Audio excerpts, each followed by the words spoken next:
Hello friends, स्वागत है आप सभी का आपके अपने YouTube channel NS study point पर। फ्रेंड्स, आज के हम इस वीडियो में हिंदी वर्णमाला से संबंधित सारे क्वेश्चंस को कवर करेंगे। एक भी क्वेश्चन ऐसा नहीं है जो इस वर्णमाला से बच करके चला जाएगा। फ्रेंड्स, आपसे एक रिक्वेस्ट है कि वीडियो को पूरा देखें, क्योंकि मैंने इसमें एक शानदार ट्रिक अप्लाई करी है जिसे पढ़कर आप वर्णमाला का कोई भी क्वेश्चन आ जाए एग्जाम में, वो चुटकियों में सोल्व कर लेंगे और कभी भी नहीं भूलेंगे अपनी ज़िंदगी में।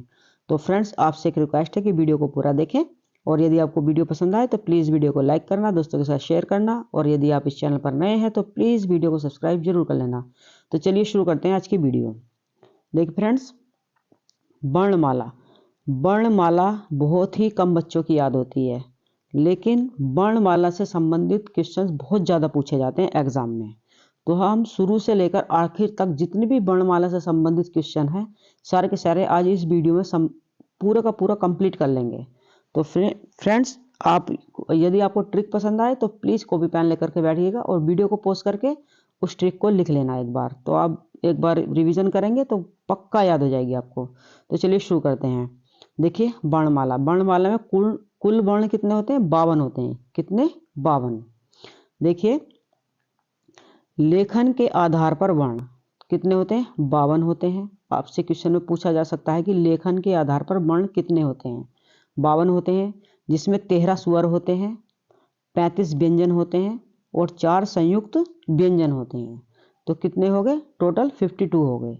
52 लेटर हो गए टोटल। ठीक है, 13 स्वर, 35 व्यंजन और 4 संयुक्त व्यंजन। चलिए आगे देखते हैं। उच्चारण के आधार पर 45 वर्ण होते हैं। कितने होते हैं? 45 वर्ण होते हैं, जिसमें 10 स्वर होते हैं, 35 व्यंजन होते हैं। तो कुल मिलाकर कितने हो गए? 35 और 10 45। 45 लेटर होते हैं उच्चारण के आधार पर। और लेखन के आधार पर अभी मैंने बताया जैसे कि लेखन के आधार पर पूरे 52 होते हैं। तो फ्रेंड्स, पहले हम स्वर के बारे में जानेंगे। स्वर कौन कौन से होते हैं? फ्रेंड्स, कुल स्वर 13 होते हैं। कितने? 13। याद रखना, एक एक टॉपिक बहुत ही इंपॉर्टेंट है। कुल स्वर कितने होते हैं? 13। और मूल स्वर कितने होते हैं? ये कई बार पूछा है। मूल स्वर केवल 11 होते हैं। कितने? 11। कुल स्वर 13 और मूल स्वर 11। अब देखते हैं स्वर के बारे में। पूरा जितने भी स्वर से रिलेटेड क्वेश्चंस हैं, सारे के सारे आज कवर हो जाने वाले हैं। देखिए, मात्रा एवं उच्चारण के आधार पर। तो फ्रेंड्स, मात्रा एवं उच्चारण के आधार पर स्वर 3 प्रकार के होते हैं: ह्रस्व स्वर, दीर्घ स्वर और प्लुप्त स्वर। फ्रेंड्स, यदि आपके क्वेश्चन में आ जाए, ये क्वेश्चन कई बार बना है कि मात्रा एवं उच्चारण के आधार पर स्वर कितने प्रकार के होते हैं, तो 3 प्रकार के होते हैं। कितने प्रकार के? 3। ह्रस्व स्वर, दीर्घ स्वर और प्लुप्त स्वर। फ्रेंड्स देखिए, ह्रस्व स्वर 4 हैं: छोटा आ, छोटी ई, छोटा ऊ और रिरी। ये 4 हैं ह्रस्व स्वर, इन्हें याद करना है। छोटा आ, छोटी ई, छोटा ऊ, रिरी। ह्रस्व का मतलब ही छोटा होता है, तो जो भी जिसके आगे हम याद करते हैं ना, छोटा बड़ा छोटी बड़ी, इस तरीके से याद करते हैं ना, तो उसी तरीके से हमें याद करना है। जितने भी ह्रस्व का मतलब होता है छोटा। क्या होता है फ्रेंड्स? छोटा। तो जितने छोटे छोटे हैं वो ह्रस्व स्वर हैं, जैसे छोटा आ, छोटी ई, छोटा ऊ और रिरी, ह्रस्व स्वर। तो ये कितने होते हैं ह्रस्व स्वर? 4 होते हैं। ये भी पूछा गया है कि ह्रस्व स्वरों की संख्या कितनी होती है कई एग्जाम में, तो कितनी? 4 होती है। यदि क्वेश्चन में आपसे ये पूछ ले कि दीर्घ स्वर कितने होते हैं, तो दीर्घ स्वर 7 होते हैं। कितने होते हैं? 7 होते हैं। कौन कौन से? अब जितने भी बड़े बड़े हैं इसमें अप्लाई हो जाएंगे। बड़ा आ, बड़ी ई, बड़ा ऊ, ए, आई, ओ, औ। तो ये कितने हैं बताइए? 7 हैं। 4 निकाल दीजिए मूल में से। मूल स्वर कितने होते हैं? 11 होते हैं। 4 ह्रस्व हो गए और 7 कितने हो गए? दीर्घ स्वर। तो फ्रेंड्स, कौन कौन से हैं दीर्घ? बड़ा, बड़ी, बड़ऊ, ए, आई, ओ, औ, क्योंकि दीर्घ का मतलब ही बड़ा होता है।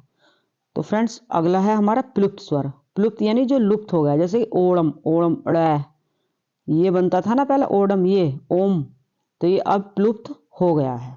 तो फ्रेंड्स, आई होप ये आप समझ गए होंगे कि मात्रा एवं उच्चारण के आधार पर स्वर कितने होते हैं? 3 होते हैं: ह्रस्व, दीर्घ, प्लुप्त। और ह्रस्व स्वर 4 होते हैं, दीर्घ स्वर 7 होते हैं, मूल स्वर 11 होते हैं। ह्रस्व कौन कौन से? 4: छोटा, छोटी, छोटा ऊ, रिरी। और दीर्घ बड़ा, बड़ी, बड़ाऊ, ए, आई, ओ, औ, ये दीर्घ होते हैं। चलिए आगे देखते हैं। अगला समझते हैं, जीव के प्रयोग के आधार पर स्वर कितने प्रकार के होते हैं। तो फ्रेंड्स जीभ के प्रयोग के आधार पर भी स्वर कितने प्रकार के होते हैं? 3 प्रकार के होते हैं, अग्र स्वर, मध्य स्वर और पश्च स्वर। तो जीभ के प्रयोग के आधार पर ही स्वर 3 प्रकार के होते हैं। तो देखिए अग्र स्वर में कौन कौन से होते हैं? जो जीभ के अगले भाग से बोले जाते हैं, छोटी ई, बड़ी ई, ए, आई। ये फ्रेंड्स जीभ के हमारे अगले भाग से बोले जाते हैं। जैसे कि आप बोल के देखेंगे, देखिए छोटी ई, बड़ी ई, ए, आई। तो ये अग्र स्वर होते हैं। कितने होते हैं? 4 होते हैं, जो जीभ के आगे के भाग से बोले जाते हैं। और फ्रेंड्स जो जीभ के मध्य से बोला जाता है, ए, ये एक होता है। क्या? ए, केवल एक होता है मध्य स्वर। ये बहुत ही बढ़िया, इस तरीके की मैंने बहुत मेहनत करी है इस वीडियो को बनाने में। फ्रेंड्स देखिए ये जो वीडियो है इससे कहीं ना कहीं 2-3 क्वेश्चन हर एग्जाम में पूछे जाते हैं और इससे बचकर कोई भी क्वेश्चन जाएगा नहीं, आज ये मेरा आपसे वादा है। और देखिए पश्च स्वर, पश्च स्वर कौन कौन से होते हैं? बड़ा, जो बीच के पिछले भाग से बोले जाते हैं, बड़ा आ, छोटा ऊ, बड़ा ऊ, ओ, औ, आ। तो ये क्या होते हैं? पश्च स्वर होते हैं, जो बीच पिछले भाग से बोले जाते हैं। तो फ्रेंड्स ये बिल्कुल याद रखेंगे हम। पश्च स्वर कितने होते हैं? गिन लेते हैं, 1 2 3 4 5 6। 6 होते हैं पश्च स्वर। 6 1 7 4 11। तो कितने होते हैं मूल स्वर? 11 होते हैं। जीभ के अगले भाग से 4 बोले जाते हैं, मध्य भाग से 1 बोला जाता है और जीभ के पिछले भाग से 6 स्वर बोले जाते हैं। तो चलिए आगे देखते हैं अगला टॉपिक क्या हमारा। मुख द्वार खुलने के आधार पर, मुख द्वार खुलने के आधार पर स्वर कितने प्रकार के होते हैं? तो देखिए कितने प्रकार के होते हैं? ये होते हैं मुख द्वार खुलने पर फ्रेंड 4 प्रकार के। कितने? 4 प्रकार के। देखिए मुख द्वार खुलने पर 4 प्रकार के होते हैं फ्रेंड्स। बीव्रत, बीव्रत एक स्वर होता है। कितना? एक, आ। जब हम बीव्रत का मतलब होता है आ, जिसमें पूरा मुंह खुलता है, हमारा पूरा मुंह खुलता है। बीव्रत में क्या होता है? पूरा मुंह खुलता है। आ, आप बोल के देखते हैं, साथ के साथ वीडियो देखिए और साथ के साथ बोल के देखते चलिए। आ, पूरा मुंह खुला, तो ये बीव्रत है, जिसमें कि जो केवल एक होता है। फिर अर्धविव्रत, जिसमें आधा मुंह खुलता है, जिसमें आधा मुंह खुलता है। मैंने सामने लिखा भी है, जिससे आपको समझ में ना आए तो आप अच्छी तरीके से समझ सके। अर्धविव्रत का मतलब होता है जिसमें आधा मुंह खुलता है। देखिए ए, औ, आ। तो इसमें क्या होता है? आधा मुंह खुलता है। तो ये कितने होते हैं? ये 4 होते हैं। पूरे मुंह खुलने वाला एक होता है, आधे मुंह खुलने वाले स्वर 4 होते हैं। अर्धसंवृत, जिसमें आधा मुंह बंद रहता है, ए, ओ, ए, ओ। तो ये 2 होते हैं। ये कितने होते हैं? 2 होते हैं। ए और ओ 2 होते हैं। ये आपसे क्वेश्चन में यदि ये पूछ ले कि अर्धसंवृत स्वर कितने होते हैं, तो ए और ओ 2 होते हैं।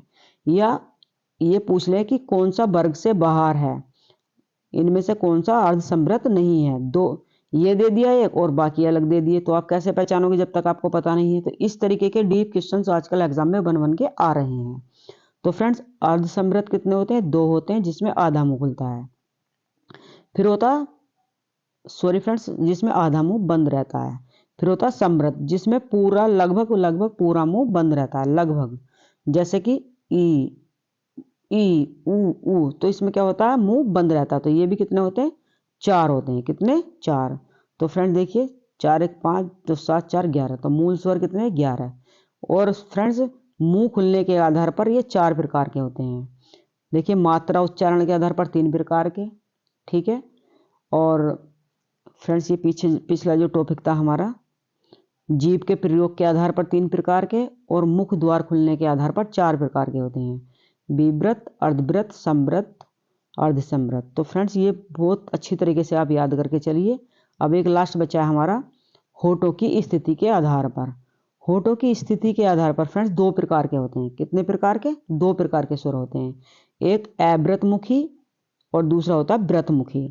अव्रतमुखी मतलब होता है जिसमें कि मुंह हमारा गोलाकार नहीं होता है, यानी जिसमें मुंह हमारा गोल व्रत नहीं बनाता है, जैसे ए, आ, ई, ए, आई।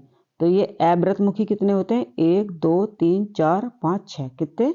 6 होते हैं अव्रतमुखी।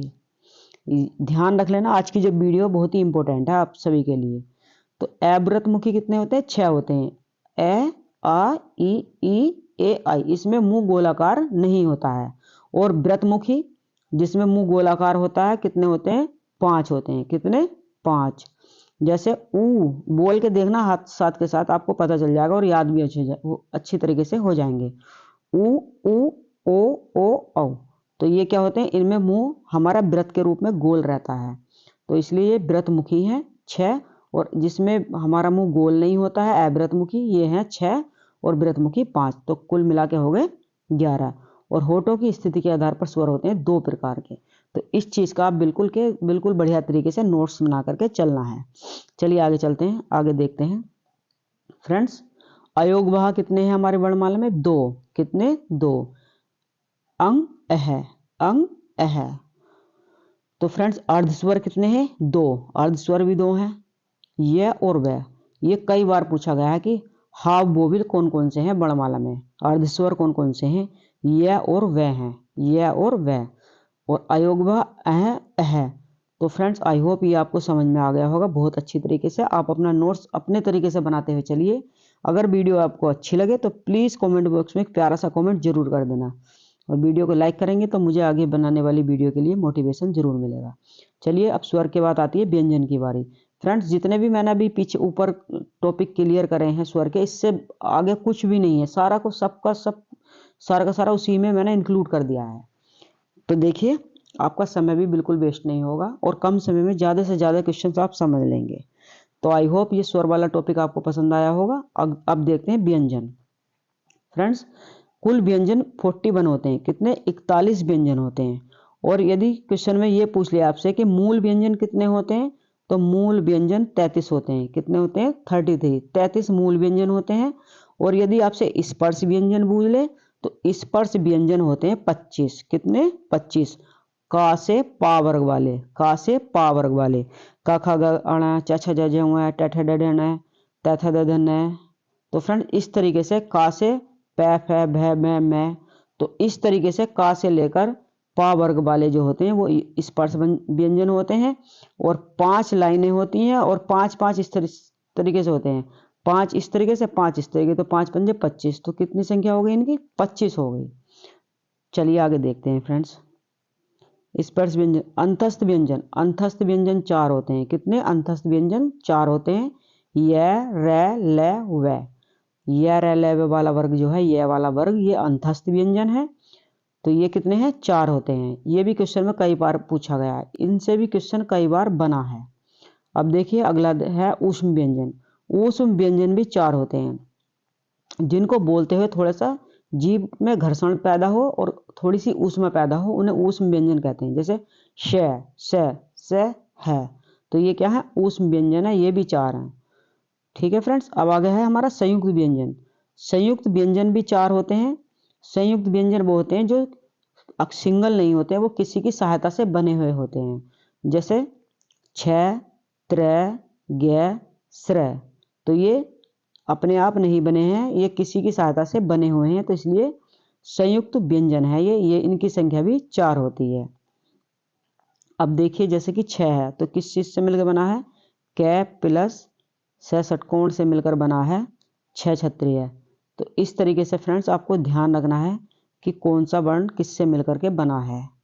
आगे देखिए उच्छिप्त व्यंजन। उच्छिप्त व्यंजन 2 होते हैं। कितने होते हैं उच्छिप्त व्यंजन? उच्छिप्त व्यंजन 2 होते हैं।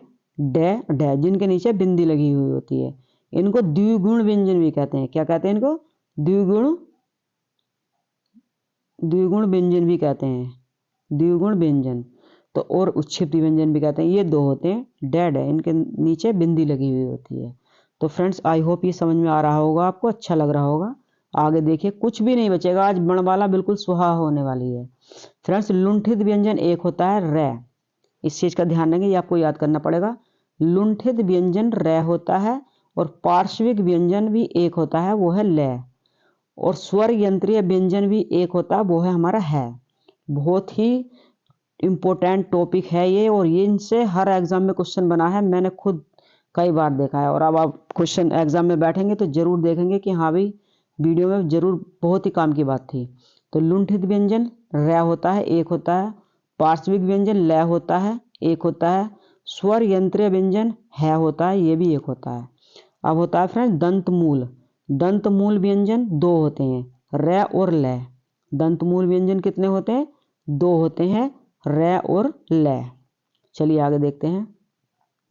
देखिए अब जिस ट्रिक की मैंने बात करी थी वीडियो के शुरू में ही, वो बहुत ही इंपॉर्टेंट ट्रिक आ गई है। वर्ण उच्चारण स्थान, वर्ण उच्चारण स्थान बहुत ही इंपॉर्टेंट ट्रिक है और इसको बिल्कुल ध्यान से समझना है और अपने एग्जाम में अप्लाई करना है, जिससे कि इससे बहुत क्वेश्चन बनते हैं और सब आप चुटकियों में सोल्व कर लेंगे, चुटकियों में। ये मेरा आपसे वादा है। देखिए अभी मैंने आपको, ये था वर्ण उच्चारण स्थान। इनसे क्वेश्चन पूछे जाते हैं कि बताइए नासिक्य व्यंजन कौन सा है, कंठव्य कौन सा है, तालव्य कौन सा, मूर्धन्य कौन सा है, या दंतीय कौन सा है, ओष्ठ व्यंजन कौन सा है। तो फ्रेंड्स इसकी ऐसी ट्रिक मैंने बनाई है जिससे कि आप एकदम से इसको याद कर लेंगे। तो चलिए फ्रेंड्स देखते हैं वर्ण उच्चारण स्थान। ये देखिए फ्रेंड्स, अब आपको क्या करना है फ्रेंड्स, आपको एक तो अपनी वर्णमाला याद होनी चाहिए, का खा गा घा। ये फ्रेंड्स ये छूट गया है थोड़ा सा, ये यहाँ है यहाँ पर। ये देखिए फ्रेंड्स, का वर्ग से और पा वर्ग तक यानी मैं मछली तक ये स्पर्श व्यंजन है। कितने स्पर्श व्यंजन है और इनकी संख्या 25 है। ये सारे स्पर्श व्यंजन है। कैसे व्यंजन है? ये स्पर्श व्यंजन है। तो इनकी संख्या कितनी है? 25 है। चाहे आप गिन कर देख लीजिए, 1 2 3 4 5 और इधर से भी 5, तो 5 पंजे 25 है इनकी संख्या। ठीक, अब देखिए कौन सा व्यंजन कहाँ से बोला जाता है, इसकी आपको एक शानदार ट्रिक मिलने वाली है। अब जैसे अपने पास एटीएम होता है, क्या होता है अपने पास? एटीएम। तो अब आप एटीएम को केटीएम पढ़ेंगे। क्या पढ़ेंगे? केटीएम।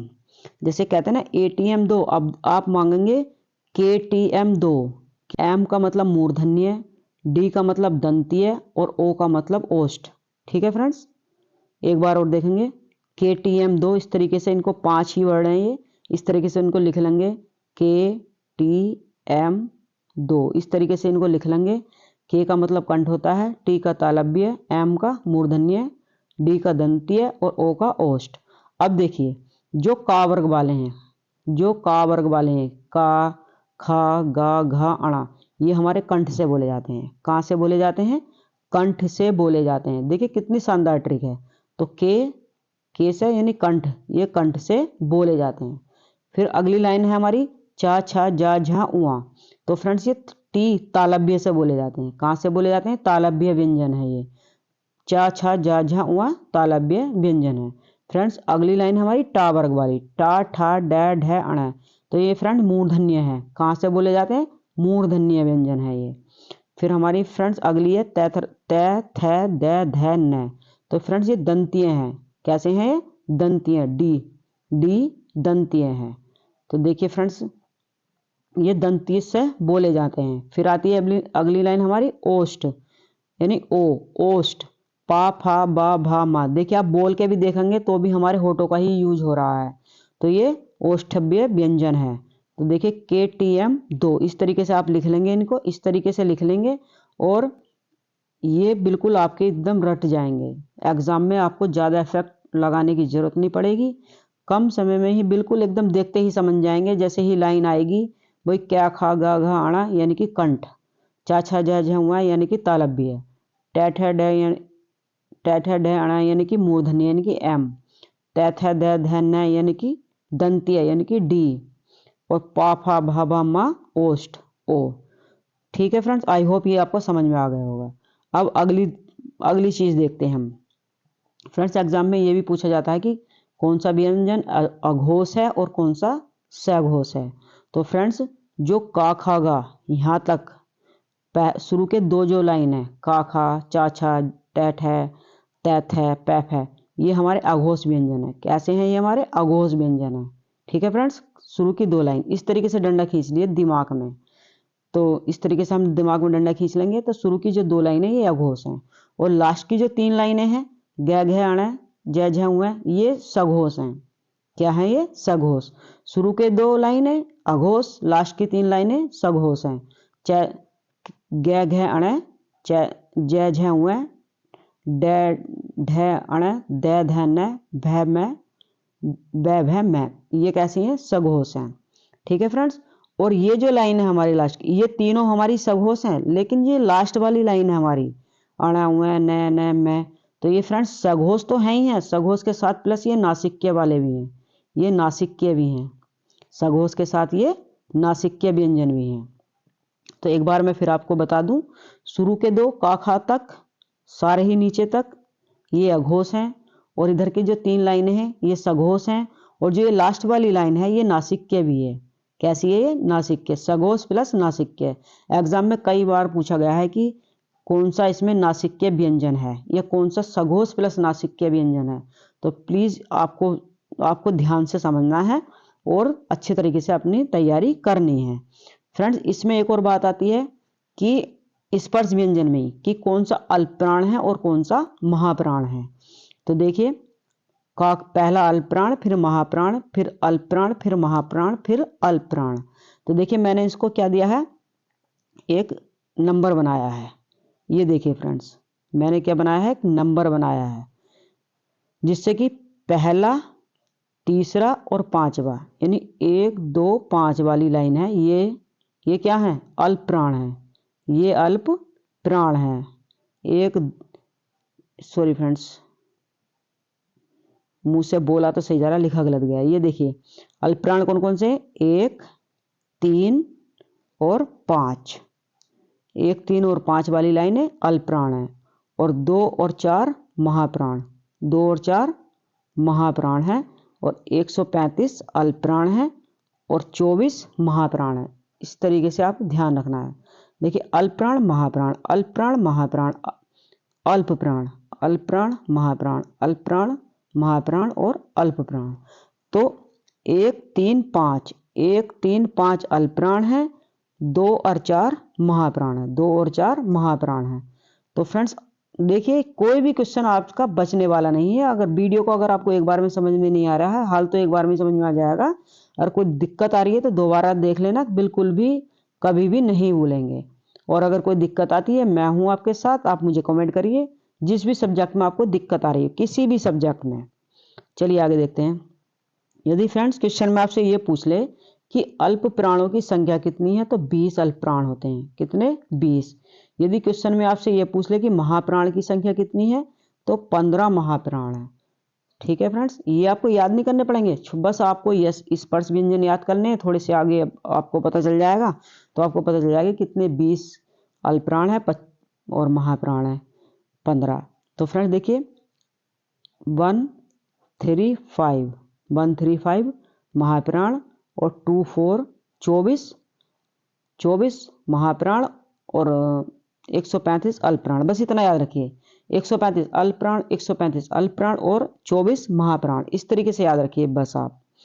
देखिए उसके बाद जो यारलव जो होते हैं अंतस्थ व्यंजन, ये हमारे सघोष होते हैं। क्या होते हैं? सघोष। बहुत इंपॉर्टेंट है ये, आज तक आपने देखा नहीं होगा, किसी ने आपको इस तरीके से पढ़ाया नहीं होगा। यारलव जो अंतस्थ व्यंजन होते हैं हमारे सघोष होते हैं और अल्पप्राण होते हैं।